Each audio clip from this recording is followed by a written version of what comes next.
Shenda Mtito TV. Shenda Mtito TV. Shenda Mtito TV. Rafiki namba moja wa burudani na michezo. Rafiki namba moja wa burudani na michezo. Ya mchezo wa finali ya kwanza kati ya RS Berkane dhidi ya Simba Sports Club Mnyama, watu wengi walikuwa wanasubiri hatima ya uwanja ni upi, uwanja wa Mkapa ama uwanja wa New Amani kule Zanzibar. Rasmi sasa ni uwanja wa Amani pekee ndio ambao utapigwa finali ya pili kati ya Simba dhidi ya RS Berkane. Je, mashabiki katika hili wamesemaje? Wadau mbalimbali wa soka nchini wanasemaje? Na hapa nimefanya jitihada za kunitafuta mchambuzi mkaraboko, si mwingine niko naye hapa, tupige story mbili tatu. Mimi naitwa Christopher Beda na nyuma ya kamera ni AP Classic Wear. Twende sawa. Kaka, uko salama? Niko salama. Yes, kaka mkaraboko, tuanzie kwa pande engo ya Simba Sports. Tunafahamu na mechi ya finali. Lakini kubwa zaidi ambalo mara baada ya mchezo au kabla ya mchezo, uwanja ambao ulisemekana utatumika ni uwanja wa New Amani. Japokuwa awali baadhi ya viongozi walisema uwanja wa Mkapa. Hii jambo ambalo limeendelea, unadhani linaleta taswira gani kwa mpira wetu Tanzania? Ni kutokuwa waelewa tu. CAF waliuandaa Amani mwezi mmoja kabla, baada ya mechi ya Al Masry na Simba, kupitia wataalamu wakaguzi wa CAF ambao wako hapa nchini wakiandaa CAF na taarifa zake kuhusiana na CHAN tunaokwenda kucheza, mwenendo wa viwanja vyetu vya mazoezi za timu na vile vinavyotumika na michuano ya CAF. Wataalamu wale waliukagua Amani baada ya mapendekezo kutaja miongoni mwa viwanja vyetu vya kimataifa, wakakagua Benjamin Mkapa, na baada ya mechi ya Al Masry wakaukagua Benjamin Mkapa, wakagundua ukarabati unaofanyika pale mzuri, lakini unahitajika upate muda ili kuwa na kiwango kinachotakiwa. Amani CAF waliuandaa mwezi mmoja kabla, hata michuano ya muungano CAF walielekeza isifanyike Amani, kwa ZFF ifanyike Gombani, kwa sababu hapa patatumika michuano ya kimataifa. Kuna mechi ya Stellenbosch na uende katumika mechi ya finali, kwa sababu tayari kulikuwa na angalizo. Na baada ya matokeo ya mechi ya Stellenbosch ile ya kwanza, CAF rasmi wakaagiza Amani pasiguswe tena. Ipo kampuni pale ya Orkun Unguja pale inafanya ukarabati wa ule uwanja, ilikuwa inaendelea na ukarabati, sehemu ya kuchezea, kuangalia mapungufu ambayo yapo, kuangalia miundombinu ambayo itakuwepo kwa ajili ya kuhosti finali. Taarifa hizo TFF wanazo, ZFF walikuwa nazo, Simba ilikuwa wazipate hizo taarifa kupitia TFF. Ukarabati ulikuwa unaendelea Benjamin Mkapa. Serikali inasikiliza wananchi wake, mashabiki, viongozi wa Simba, wapenzi wa mpira, serikali ambao pia kuna viongozi ambao pia ni mashabiki wa hizo timu, kuona kwamba mechi ya Stellenbosch ilionekana kama ina ugumu kwa mashabiki na matokeo yalikuwa ya kuvutana, wakawa wanasisitiza Benjamin Mkapa iwe tayari mechi ichezwe. Wakati tunahangaika na ukarabati wa Benjamin Mkapa, viongozi wanaenda kukagua pale, CAF hizo taarifa za ukaguzi wao walikuwa hawana, na hata kama walikuwa nazo walishagundua kwamba ukarabati unaofanyika ni wa haraka. Tunajaribu kusema taarifa zilizopo na zilizopo. Kwa CAF uwanja wa Amani waliuandaa mwezi mmoja kabla, na ushahidi wa hilo walikuwa wanashirikiana na mashirikisho yote. Tofauti kwetu ni moja tu, shirikisho la mpira na Simba tabia ya kuchekeana, mnakuwa muambiani ukweli. TFF na Simba waambiani ukweli. Taarifa ya CAF TFF walikuwa nayo, kama ambavyo shirikisho la Morocco walikuwa nayo, kwamba mechi inachezwa Amani. Wenzetu wako active, taarifa walivyoipata wakaambiana ukweli, mechi inachezwa Amani, kwa wakajipanga kwa mechi kuchezwa Amani na kupeana taarifa kujiandaa na Amani na mazingira ya Amani.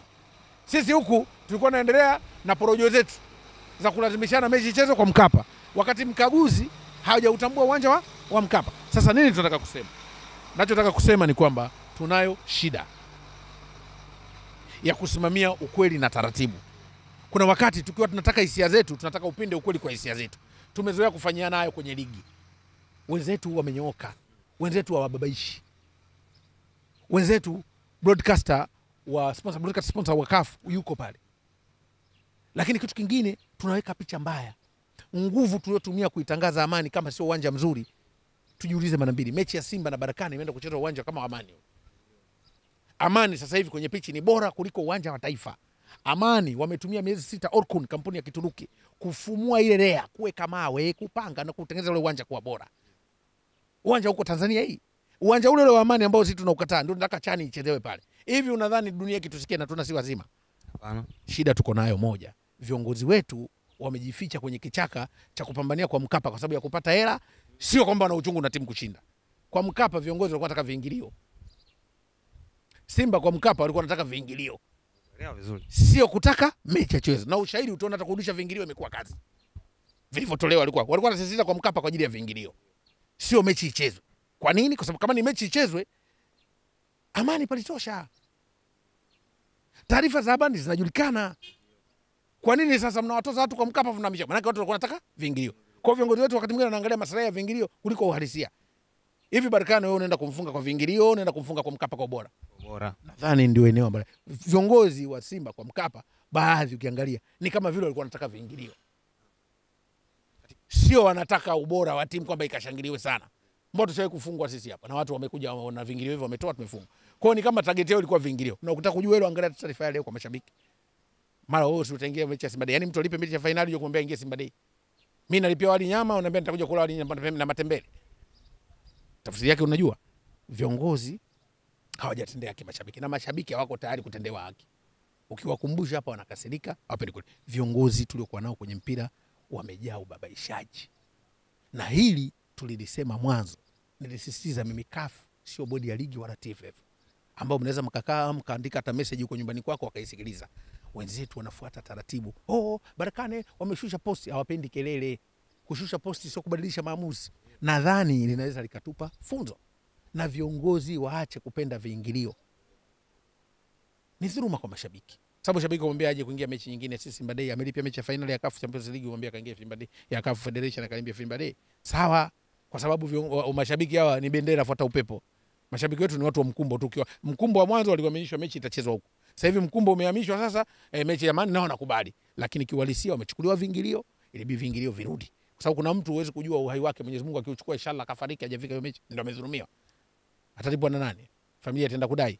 Nafikiri kuna maeneo. Nakumbuka kama Karaboko, nirudi nyuma kidogo. Kuna taarifa ambayo ilitolewaga Simba kufungiwa kutokuingia mashabiki. Na nakumbuka Simba nao walianza mapema kukadisha tiketi kabla hata ya mchezo, yani kama wiki moja kabla ya mchezo. Yani ilikuwa taarifa ya haraka na ikaja ikatokea mashabiki hawaingii tena uwanjani. Na ilivyoisha pia hatukuelewa. Hii ni kwa nini inakuwa inatokea hivi? Kama mara tatu mara mbili hivi Simba inatokea kwa mashabiki wao kwenye swala la viingilio. Mashabiki walindi haki zao. Kwa mfano, mechi ya Simba na Berkane, sio wote wanaenda uwanjani mashabiki wa Simba. Kuna mtu anaenda nimpenda mpira kalipa kiingilio. Hata kama shabiki wa Namungo au timu nyingine yote. Na yeye unamwambia aje Simba Day. Simba Day ni siku ya Simba. Yeye inamhusu nini? Kwa maana yake na yake mmezwa. Ndio nikasema viongozi wetu wanapenda viingilio, sio kwamba wanapenda matokeo. Wangekuwa wanapenda matokeo sasa hivi nguvu ilikuwa ni saikolojia ya watu. Viongozi wanapenda viingilio, hawapendi matokeo ya timu. Kwa Mkapa wanang'ang'ania viingilio, wanajificha tu kwenye kichaka pale atoki mtu, unakuwaje ni viingilio ndio watu wanavitaka. Inawezekana ukajiuliza, hapa ni wapi? Hapa ni Kisasa Dodoma na hii ni Brand Hotel. Je, unatafuta mahali pa kukaa wakati wa weekend au safari zako za kikazi? Basi unapofika Dodoma, ichague Brand Hotel. Ni hoteli ya kifahari, chaguo kamili kwako, yenye mandhari nzuri ya kuvutia. Tunajivunia huduma bora ya malazi, chakula na vinywaji. Utapata free breakfast, free wifi, free swimming pool. Vyumba vyetu ni vya kisasa na vifaa vya kipekee vinavyofanya siku yako kuwa ya kufurahisha na yenye kumbukumbu nzuri. Pia tuna kumbi za kisasa kwa ajili ya shughuli mbalimbali na garden ya kupigia picha. Tunapatikana Kisasa, Dodoma, Tanzania. Fanya booking online kupitia booking.com. Wasiliana nasi kwa simu namba 0773467756. Email brandhotel14@gmail.com. Brand Hotel, tunaamini kwenye ukarimu na huduma bora.